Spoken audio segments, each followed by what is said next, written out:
అందరికీ నమస్కారం. నా పేరు రమ. నువ్వే నా ప్రాణం 38వ భాగం.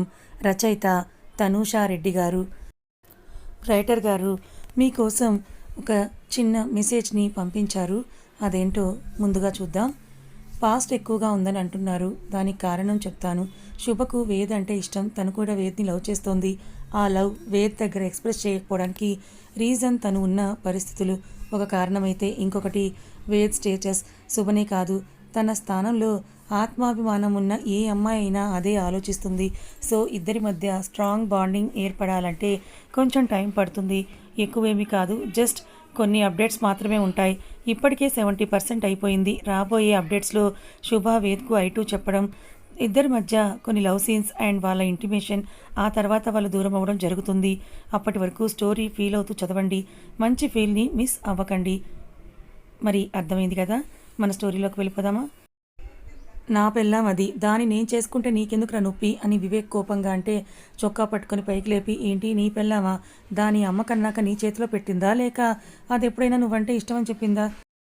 దాని వైపు ఎవరైనా చూస్తూనే ఐ లాస్ట్ మై టెంపర్. అలాంటిది దాని చేతికి రింగ్ తొడిగితే ఎలా వదిలేస్తాను బే, బ్లడీ బాస్టర్డ్ అంటూ మొహం మీద గట్టిగా పంచివ్వగానే ముక్కు నోరు నుండి రక్తం ఏరులా కారుతుంది. స్పృహ కోల్పోతున్న బావమరిదిని చూసి, ఏంటి బాబు ఇది? మా ఇంట్లో శుభకార్యం జరుగుతుంటే ఇలా వచ్చి నీ ఇష్టానికి నువ్వు ప్రవర్తిస్తూ ఉంటే ఏంటిది అని శ్రీనివాస్ అంటుంటే, ఇంకా కంట్రోల్ అవ్వని తన బీపీకి లాగి ఒకటి పీకగానే దవడ పన్ను ఊడి నేల మీద పడతాడు. ఒక్క దెబ్బకే చావు భయం పట్టుకుంటే ఊడిన పంటిని చూసుకొని వేద్ వైపు చూస్తుంటే, ఛీ నువ్వు దాని అసలు అబ్బవేనా? ఏ తండ్రైనా తను మగ్గుతూ కూడా పిల్లలకి మంచి లైఫ్ ఇవ్వాలని ఆశపడతాడు. కానీ నువ్వు దగ్గరుండి మరి దాన్ని నరకల్లోకి తోస్తున్నావు. నిన్ను చూస్తుంటేనే అసహ్యంగా ఉంది. కూతురుగా అది వద్దు, కానీ దాని ఆస్తి కావాలి. నీకన్నా బ్రోకర్స్ బెటర్. నాన్న అనే రిలేషన్కి నువ్వు ఒక బ్లాక్ స్పాట్ అని అంటూ ఉంటే అప్పటి వరకు వేద్ వైపే చూస్తున్న శుభ వేద్ ఇంకా ఆపనరుస్తుంది. దవడలు బిగబట్టి దగ్గరకు వచ్చి ఆమె వైపే క్షణం పాటు చూసి, యూ డిజర్వ్ దిస్ అని అంటూ లాగిపెట్టి శుభ చెంపకొక్కటిస్తే ఫోర్స్గా తాకిన చెంపకు అంతే ఫోర్స్గా కింద తుల్లితే అప్పుడే విషయం తెలుసుకొని వచ్చిన అనిల్ చెల్లి కోసం ముందుకు వెళ్ళి శుభ అని పట్టుకుంటాడు.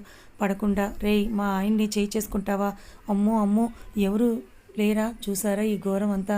ఇదే నడిపిందని శారద నోరేసుకొని అరుస్తూ ఉంటే కనతల్ని రుద్దుకుంటూ, వెయిట్ వస్తున్నా, నీ దగ్గరికే నేను వస్తున్నా అని అంటూ ఆమె ముందుకు వెళ్ళి, నిన్ను మర్చిపోయానని నువ్వు అనుకుంటున్నావా?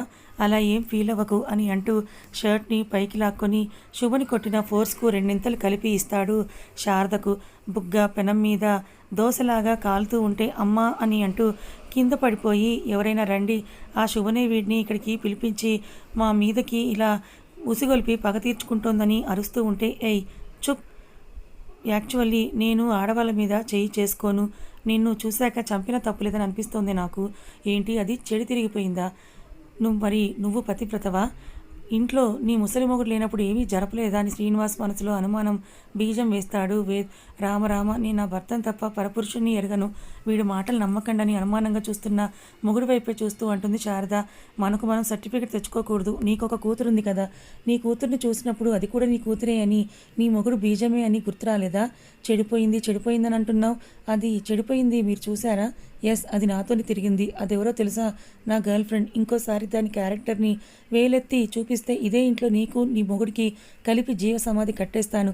అండ్ నీకు డబ్బు ఇచ్చింది నీ మీద జాలితో కాదు, దాన్ని నా కోసం కన్నావన్న కన్సర్న్తో. తండ్రిగా నువ్వు బ్రతికినా చచ్చినా ఒక్కటే.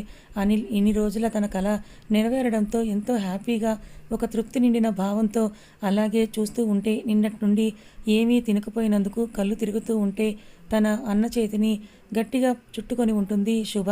దివ్య దగ్గరికి వచ్చి, థ్యాంక్స్ అండి, మీరు రాకపోతే మా అక్క ఇంకా ఏడ్చేదని దివ్య అంటూ ఉంటే, దివ్య తల మీద చెయ్యేసి నిమురుతూ, ఈ ఇంట్లో ప్యూర్ హార్ట్ ఉన్నది నీ ఒక్కదానికే, మీ అక్కకు లేని బుద్ధి నీకుంది దివ్య అని అంటాడు వేద్. దివ్య నవ్వితే శుభ వైపు చూస్తే కళ్ళు తిప్పేస్తుంది. నడుముకి చేతులుంచుకొని 10 మినిట్స్లో ఈ అవతారం తీసేసి రావాలి, లేకపోతే యు నో ఇట్, చెప్పాల్సిన అవసరం లేదు, గో అని గదమగానే ఉలిక్కిపడి మెల్లిగా అడుగులు వేసుకుంటూ ఇంట్లోకి నడుస్తుంది. వచ్చిన వాళ్ళు తలకొక మాట అనేసి వెళ్ళిపోతే స్పృహలో లేని వివేక్ని చూసి అవమాన భారంతో, దాని మీద నీకు ఏ హక్కు ఉందని ఇంత రచ్చ చేశావని అంటాడు శ్రీనివాస్. మరి నీకు ఏ హక్కు ఉందని కూతురికి ఇష్టం లేని నిశ్చితార్థం చేస్తున్నావురా అని అప్పుడే వచ్చిన శివప్రసాద్ గారు గట్టిగా గంభీరంగా ప్రశ్నిస్తారు. లోపలికి నడుస్తూ తమ్ముడు వైపే చీత్కారంగా చూస్తూ, చెప్పరా, ఏనాడైనా దానికి తండ్రిగా ప్రేమని పంచుతూ పెంచావా? కనీసం అది ఇంట్లో పని మనిషిలా బ్రతుకుతూ నీ పెళ్ళాం చేత హింసలు పడుతుంటే జాలితో అయినా ఆపావా? నీకు కావాల్సింది ఆస్తి మాత్రమే కదా. నిన్ను చూస్తుంటేనే నాకు కంపరంగా ఉంది. ఒక్కటి గుర్తుపెట్టుకో, తండ్రిగా నువ్వెప్పుడో ఓడిపోయావు అంటూ వేద్ వైపు చూస్తే కార్ బ్యానెట్ కానుకొని సిగరెట్ని తాగుతూ ఉంటాడు వేద్ బాబు. సమయానికి నువ్వొచ్చి అమ్మాయి జీవితాన్ని కాపాడావు అని అంటే అదంతా కాదు. మీకు నా మీద నమ్మకం ఉందా లేదా అని సూటిగా అడుగుతాడు వేద్. ఉంది బాబు, చాలా ఉంది అని అంటే పాలకి కళ్ళుకి తేడా కనిపెట్టగలనని శివప్రసాద్ గారు వేద్తో అంటే, అయితే ఇప్పుడే మీ అమ్మాయిని నాతో పాటు పంపండి. ఈగ కూడా తన మీద వాలకుండా నేను చూసుకోగలను. ఇప్పటికే వారం రోజులు కాలేజ్కి వెళ్లకుండా ఇక్కడ కూర్చొని అంటులు తోముకుంటూ ఉంది. ఇలా అయితే దానికి ర్యాంక్ కాదు కదా, పాస్ అవుట్ కూడా అవ్వలేదు. బాగా ఆలోచించిన శివప్రసాద్ గారు కొడుకు వైపు చూస్తే, నాన్న, నాకు వేద్ గారి మీద నమ్మకం ఉంది. మన శుభని ఈ తోడేళ్ల దగ్గర నుంచి వేద్ గారే కాపాడగలరు అని అంటాడు అనిల్. సరే, జాగ్రత్త బాబు, నేను నమ్మి అమ్మాయిని నీతో పంపుతున్నాను. ఒక తండ్రిగా నేను కోరుకునేది నరకం నుండి అమ్మాయి బయటపడటమే. అన్నింటికీ ఓపిగ్గా తల ఆడించిన వేద్కు శుభ ఎదురుగా రావడం కనిపిస్తుంది. రెడ్ చుడీలో వస్తుంటే దూరం నుండే క్లియర్గా పొంగిన చంప కనిపిస్తూ ఉంటే మొహం తిప్పేస్తాడు. దగ్గరికి వచ్చిన శుభని చూసి, వేర్ ఇస్ యువర్ థింగ్స్ అని వేద్ గట్టిగా అడిగేసరికి మళ్ళీ బెదిరిన లేడి పిల్లల పరుగున లోపలికి వెళ్ళి బుక్స్ మాత్రమే తెచ్చుకుంటుంది. శివప్రసాద్ గారు శుభ భుజం చుట్టూ చేయేసి, తల్లి, జరిగింది మర్చిపోయి చదువు మీద శ్రద్ధ పెట్టురా. మీ అమ్మ ఎక్కడున్నా నిన్ను చూసి సంతోషపడాలి. వేద్ బాబే నీకు రక్ష. పెళ్ళి అవ్వకుండా నిన్ను అతనితో పంపటం నాకు ఇష్టం లేదు, కానీ అబ్బాయి మీద ఉన్న పూర్తి నమ్మకంతో తప్పట్లేదు. పెదనాన్న నీ చూడగానే ఏడుస్తూ గుండెల్లో ఒదిగితే కార్ స్టార్ట్ చేస్తున్న వేద్కు శుభ ఏడుపు ఎక్కడలేని చిరాకుని రప్పిస్తుంది. కార్ హార్న్కు తేరుకొని, వెళ్ళు తల్లి, జాగ్రత్త. నేను అన్నయ్య అప్పుడప్పుడు వచ్చి నిన్ను చూస్తూనే ఉంటాం. ఈ ఊరికి కూడా నువ్వు ఇప్పుడే రాకు. మీ నాన్న ఎప్పుడో మీ అమ్మతో పాటే చనిపోయాడనుకో అని అంటూ శుభతో కోపంగా అంటుంటే, పెదనాన్న అని అంటుంది శుభ. శ్రీనివాస్ కోసం ఇంట్లోకి తొంగి చూస్తుంది శుభ అవమాన భారంతో. ఏమీ చెయ్యలేకుంటే ఇప్పుడే వస్తానని చెప్పి ఇంట్లోకి పరుగున వెళ్ళి నాన్న అని పిలుస్తుంది. అలా పిలవకు, వాడితో తిరిగి చెడిందే కాకుండా ఇప్పుడు వాడితో నన్ను కొట్టించి ఊరిలో నా పరువు మొత్తం మంట కలిపావు అని కోపంగా అంటారు శ్రీనివాస్. అసలు పరువు ఉంటేనే కదా చిన్నాన్న పోవడానికి అని ఆమె వెనకాలే వచ్చిన అనిల్ అంటే, అన్నయ్య ప్లీజ్ అని అంటుంది శుభ. ఆపు శుభ, ఎందుకు నీకు ఆయన మీద అంత ప్రేమ? నీ గొంతు దగ్గరుండి మరీ కోయబోయాడు. అలాంటి వాళ్ళ కోసం నువ్వు బాధపడాల్సిన అవసరం లేదని అనిల్ అంటే, నన్ను క్షమించండి నాన్న, నాకు నిజంగా వేద్ వస్తున్నట్లుగా తెలియదు. నేను చెప్పలేదు. మీకోసం ఏమైనా చేయడానికి సిద్ధంగా ఉండే నేను మీ పరువుని ఎలా పోగొడతాను నాన్న? నన్ను నమ్మండి, నేను ఏ తప్పు చేయలేదు. కనీసం తన వైపు కూడా చూడని తండ్రిని చూసి నేను వెళ్తున్నాను అంటూ దివ్యని దగ్గరకు తీసుకొని ముద్దు పెట్టి, నాన్న జాగ్రత్త అని అంటూ ఉంటే అనిల్, దివ్య, మా బాధ్యత, భయపడకుండా నువ్వు వెళ్ళి అక్కడ బాగా చదువుకోమ్మా. నీకు మంచి మార్క్స్ తెచ్చుకొని మన ఊరికి నువ్వు మంచి పేరు తీసుకొని రావాలి, సరేనా అంటూ అనిల్ శుభ చెయ్యి పట్టుకొని ఆమెని బయటకి తీసుకొని వస్తాడు. కార్ డోర్ తీసి కూర్చోబెడతాడు శుభని. అనిల్కు వేద్ కళ్ళతోనే చెప్పి కార్ ముందుకు కదిలితే శుభ ఊరు దాటుతున్నా కనీసం వేద్ వైపు కళ్ళెత్తి చూసే సాహసం కూడా చెయ్యదు. అలాగే చున్నీని నలుపుకుంటూ తల కిందకే ఉద్దించేస్తుంది. ఊరు దాటి హైవే ఎక్కగానే బ్యాక్ సీట్లో ఉన్న వాటర్ బాటిల్ని శుభ ఒళ్ళో విసిరితే ఉలిక్కిపడి తీసుకొని సగం బాటిల్ ఖాళీ చేస్తుంది. అప్పటికే చీకట్లు ముసురుకొని 8 అవుతూ ఉంటే నల్లగా ఆవహించిన మేఘాలు కురవడానికి సిద్ధంగా ఉంటాయి. ఒక సైడ్కి ఆపి దిగు అని అంటాడు వేద్. దిగకుండా అలాగే ఉన్న శుభని చూసి, వినపడలేదా అని సీట్ బెల్ట్ తీసి వేద్ దిగితే భయంగా కిందకి దిగి చుట్టూ చూస్తుంది. హైవేకు కొంచెం పక్కన ఉండి చుట్టూ చెట్లు, నరమానవుడు లేకుండా నిర్మానుష్యంగా ఉంటుంది. డోర్ దగ్గర నిలబడిన శుభ దగ్గరికి 2 అడుగుల్లో చేరుకొని ఎందుకు చెప్పలేదని అడుగుతాడు వేద్.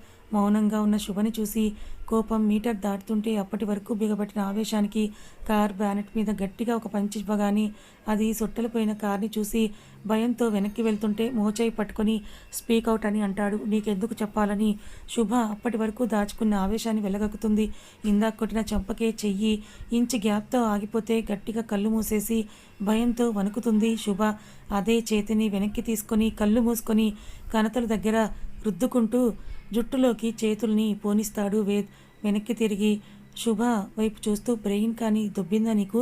తిక్కగా మాట్లాడితే ఇదే కార్ కింద నిమ్మపండుని తొక్కించినట్లుగా నిన్ను తొక్కిస్తాను, జాగ్రత్త. శుభ భయంతో వెనక్కి ఒక అడుగు వేసి చూపులని కార్ టైర్స్ వైపు పెడితే, నువ్వు దృష్టిలో నేను ఒక వెరినా కొడుకుని కదా, ఎన్నిసార్లు చెప్పాలి నీకు యు ఆర్ మైన్ అని? అయినా నాకు నచ్చని పనులే చేసి కోపం తెప్పిస్తావు. ఇప్పుడు కూడా నిన్ను ఇక్కడే చంపేయాలని ఉంది, కానీ నేను అన్యాయం అవుతానని కంట్రోల్ చేసుకుంటున్నా. ఆ బాస్టర్డ్ రింగ్ తొడుగుతుంటే తొడిగించుకుంటావా అని ఆమె బుగ్గల్ని రెండు ఒత్తి పట్టుకుని అడుగుతాడు వేద్. వేద్ చేతిని పట్టుకుని వదులు, నొప్పిగా ఉందని. శుభ అంటే చంపేస్తాను ఈడియట్, నాకు తెలియకుండా నువ్వు ఊపిరి కూడా తీసుకోలేవని తెలుసుకో అని ఆమెని వెనక్కి నెట్టి వదిలేస్తాడు వేద్. వెనక్కి 2 అడుగులు వేసి కార్ సపోర్ట్తో పట్టుకొని వేద్ వైపే ఏడుస్తూ, నీకు మా పిన్నికి తేడా లేదు, ఆవిడ నన్ను ఏడిపిస్తుంది, నువ్వు ఏడిపిస్తున్నావని మణికట్టుతో కన్నీళ్ళు తుడుచుకుంటూ ముద్దుగా అంటుంది శుభ. వాట్ కమ్ అగైన్ అని శుభ వైపే తిరిగి కళ్ళు చిన్నవి చేసి అంటూ ఉంటే, ఎర్రబడిన వేద్ కళ్ళు ముక్కు చూసి బెదిరిన శుభ వెనక్కి వెళ్ళాలని చూస్తే ఆమె చెయ్యి పట్టుకొని, నువ్వు చేసే యాక్షన్స్కు నా రియాక్షన్ ఇలాగే ఉంటుందని కార్ బ్యానెట్ మీద ఎక్కి కూర్చొని ఇలా రావే అని పిలుస్తాడు వేద్. నేను రాను, నువ్వు నన్ను కొడతావు అని శుభ ఏడుస్తూ ఉంటే, ముందు ఆ ట్యాంక్ కట్టేవే, సో ఇరిటేటింగ్ అని అంటూ వేద్ అంటాడు విసుగ్గా. నువ్వే తిట్టి మళ్ళీ నువ్వే కొట్టి ఏడవకు అని అంటే ఎలారా కంస అని తన నోట్లో గొనుక్కుంటూ ముందుకు వస్తుంది శుభ. ఇంచు గ్యాప్లో ఉన్న శుభని లాక్కొని నడుము చుట్టూ చేతులేసి కదిలితే ఇక్కడే వదిలేసి వెళ్తానని వార్నింగ్ ఇస్తాడు. బెదురు కళ్ళతో చూస్తున్న శుభ చెంపమి చెయ్యేసి, మీ పిన్ని కొట్టిందా అని అడుగుతాడు వేద్. నాన్న కొట్టాడు, ఏవో పేపర్స్ మిస్ అయ్యాయని. నేనే పేపర్స్ తీయలేదు వేద్, కొట్టిన దెబ్బల కన్నా మా నాన్న నన్ను దొంగని చేయడమే పెయిన్ఫుల్గా ఉందని తలదించుకొని వెక్కి వెక్కి ఏడుస్తూ అంటుంది. గడ్డం పట్టుకుని పైకెత్తి, ఆ పేపర్స్ తీసింది మీ మావయ్య గాడు అని అంటాడు వేద్. నీకెలా తెలుసని? శుభ అంటే నాకు అన్నీ తెలుసు, ఇన్క్లూడ్ నువ్వెందుకంత కాలేజీ వదిలి ఊర్లో వచ్చావో కూడా తెలుసు. వాళ్లకు ఎదురు తిరగకుండా దెబ్బలు తినడమే కాకుండా గంగిరెద్దులా ఎంగేజ్మెంట్కి కూడా రెడీ అయిపోతావా? అందుకే నాకు ఖాళీ పీకాను. సో నేను నిన్ను కొట్టడంలో న్యాయం ఉంది. నీకు ఇష్టం లేకుండా ఎంగేజ్మెంట్ అరేంజ్ చేసినప్పుడు కనీసం కాల్, అట్లీస్ట్ మెసేజ్ అయినా చేసుండొచ్చు కదా. నీ వెంట పడుతున్నానని మరీ అంత అలసైపోయానా నీకు? చిన్నగా చిరుజల్లులు పడుతూ ఉంటే చీకటిగా ఉన్న ఆ రోడ్ చల్లటి గాలి. వేద్ కార్ బ్యానెట్ మీద నుండి కిందకి దిగి సిగరెట్ని వెలిగిస్తూ చల్లగా ఉన్న ఆ వెదర్ని అలా ఆస్వాదిస్తూ తనను శాంతపరుచుకునే ప్రయత్నం చేస్తూ ఉన్నాడు. కార్ దగ్గర నిలబడి వేద్కు ఇంచు గ్యాప్లోనే నిలబడి ఉన్న శుభ పొగకు దగ్గుతూ వేద్ వైపే చిరుకోపంగా అలా చూస్తూ ఉంటుంది. ఏంటే అని వేద్ స్మోక్ బయటికి ఊదుతూ ఆమెనే చూస్తూ అడుగుతూ ఉంటే ఏమీ లేదని తల అడ్డంగా తిప్పేస్తుంది.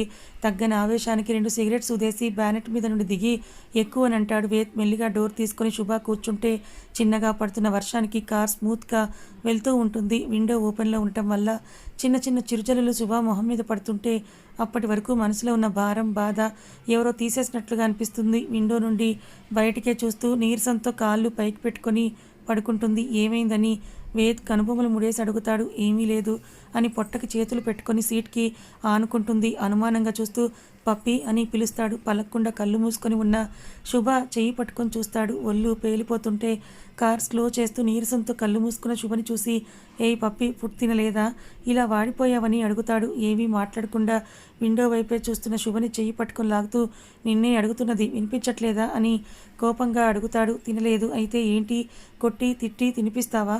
నీకు వచ్చేది అదొక్కటే కదా, చంపడం కూడా వచ్చు, నిన్నే ఫస్ట్ చంపేస్తానని వేద్ అంటూనే కార్ని వైజాగ్ నగరానికి కాస్త దూరంలో హైవే దగ్గరున్న తన హాస్పిటల్ ముందు ఆ కార్ని ఆపుతాడు వేద్. హాస్పిటల్ని చూసి, ఓయ్ ఇప్పుడు నాకు ఏమైందని నువ్వు ఈ హాస్పిటల్కి తీసుకొని వచ్చావు అని శుభ అడుగుతుంది.